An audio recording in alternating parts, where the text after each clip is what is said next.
All right, our next speaker is Marcella Roth. Marcella, are you on the line? Yes, can you hear me all right? Yes, floor is all yours. Wonderful. All right. Hi, I'm Marcella Yant from Lockheed Martin Space, and today I'll be presenting on field and lab work done with the Survey team Project Espresso using handheld laser-induced breakdown spectroscopy. Next slide, please.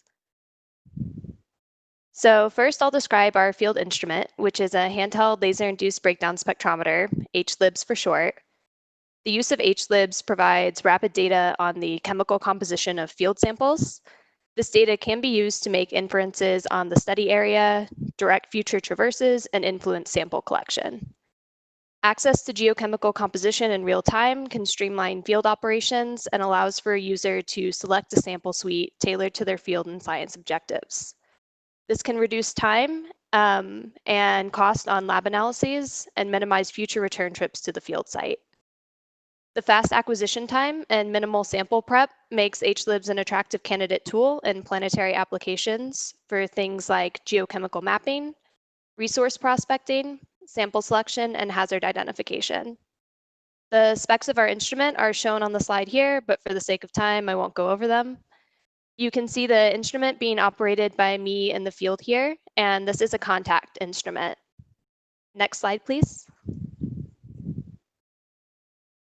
Our field site was the Palisades Sill, which is a Triassic diabase sill along the lower stretches of the Hudson River in New York and New Jersey. And the composition is strongly dependent on vertical location within the sill.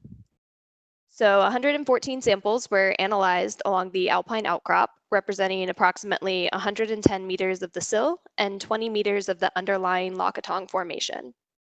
Samples were brought back to the lab and powdered to provide a homogeneous pellet, and the pellets were analyzed using the same parameters and handheld instrument.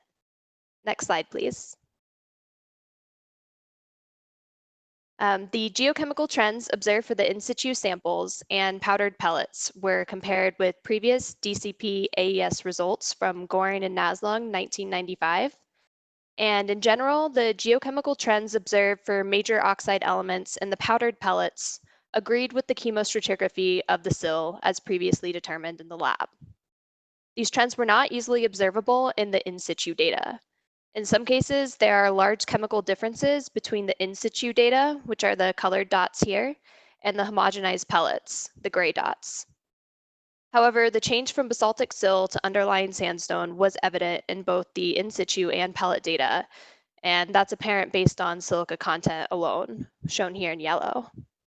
The cutoff can be seen between the Lockatong and the Palisades sill formations. Trends can also be observed in the other elements, as shown here by MgO and FeO. There's quite a bit of variability in the data points for the in situ data, which poses a challenge. Next slide, please. So we expect that the chemical differences between the in situ and powdered pellet data are due to heterogeneity in the in situ samples, where grain size may exceed the HLIB spot size, as shown in the figure here from Rivera Hernandez et al. 2019. When the grain size is coarser, there's more contribution from individual grains versus finer grain materials, which can provide bulk rock composition. The current calibration method integrated on this HLIBS uses univariate peak analysis, which poses a challenge for coarser grain materials that are geochemically diverse. This is due to chemical matrix effects, where a mismatch between your standard and unknown can result in large analytical uncertainties. In order to improve the accuracy, calibration targets with compositions analogous to the field samples are critical, or a multivariate calibration must be implemented for materials with coarser grain sizes. Next slide, please. In order to quickly categorize samples by grain size, we investigated the point-to-point variability in the HLIBS data using the gini index.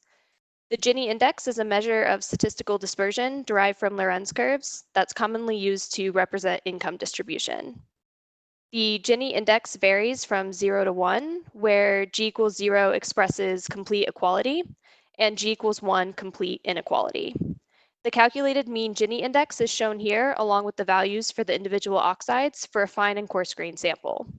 For samples with a higher Gini index, the coarser grain samples, multivariate calibration techniques need to be implemented in order to better constrain the chemical composition via HLIBs for field data. And if you have any questions or would like to talk more, I'd be happy to answer questions in the chat or during the discussion session, and my email is also listed here. Thank you.